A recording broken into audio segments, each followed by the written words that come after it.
Hello everyone, welcome back to Go Greenism. Today we are diving into something that affects each and every one of us, that is water. We'll explore how a state in India became a global example with people-led water budgeting and why the world is talking about water banks and why even billionaires are quietly investing in water resources. Go and grab a glass of water and let's get started. The Andhra Pradesh model. Let's start with this powerful story from India, the Andhra Pradesh model. Back in the 1990s, Andhra Pradesh faced severe droughts. Fields dried up, borewells ran empty, and farmers were desperate. That's when the state began a radical experiment, handing over water management to the people themselves. They created water user associations where villagers would gather, measure rainfall, calculate how much water was stored in tanks and underground, and prepare a village water budget. Just like we budget our salaries to avoid overspending, these villagers began budgeting their water.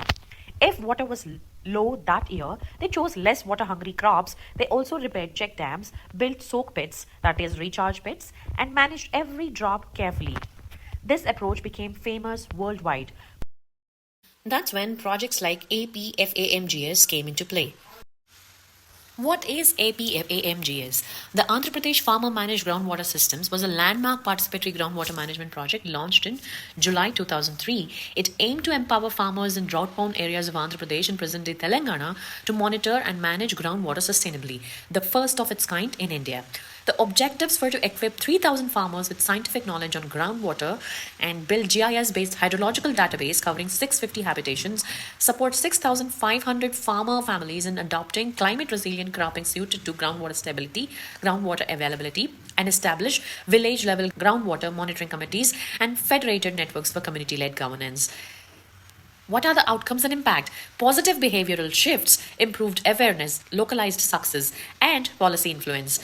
Why does it matter? Because it demonstrated that demand-side groundwater management driven by community capacity building and self-regulation can be more effective and sustainable than cost supply-side infrastructure. It is now cited as a model for climate resilience, local governance, and sustainable agricultural planning in India. And what did the government do while this was happening? Yes, the government did not directly run or start the APFAMGS project. Instead, it supported and facilitated the program by providing a conducive policy environment and sharing the groundwater data and enabling NGOs to work at the village level. The state's agricultural and irrigation departments coordinated with the FAO and NGOs mainly to align farmer crop planning with groundwater realities. So, what exactly is water budgeting? It's simple. Measure how much water you have from rainfalls, rivers, tanks, and borewells. Estimate how much you'll use for drinking, crops, and livestock.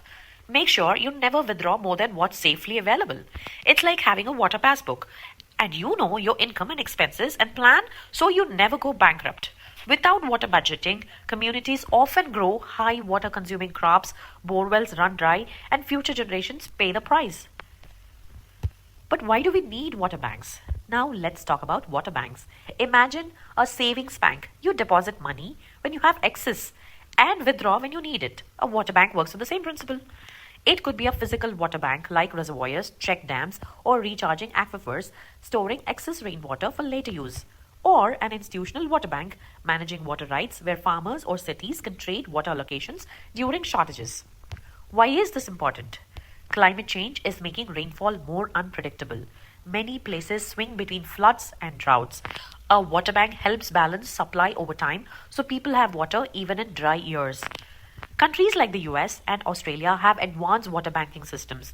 India too is trying models like managed aquifer recharge, literally injecting water into the ground during monsoon to store for drier months.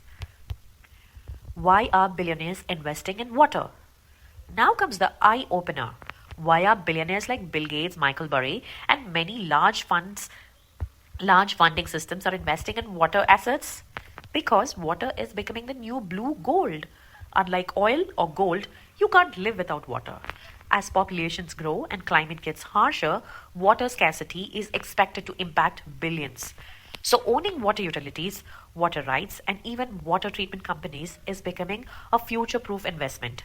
Some experts warn this could lead to the privatization of water, where big corporations might control access. That's why local water management, like what Andhra Pradesh state did is even more important. It keeps water in the hands of communities, not just in the hands of corporations. So, the Andhra Pradesh model showed us how community-led water budgeting can secure entire regions, thanks to the visionary Mr. N. Chandrababu Naidu.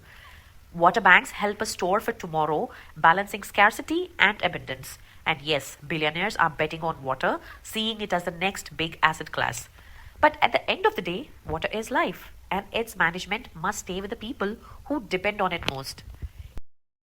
For more such informative videos about sustainability, do follow Go Greenism. Like, share, and subscribe our channel.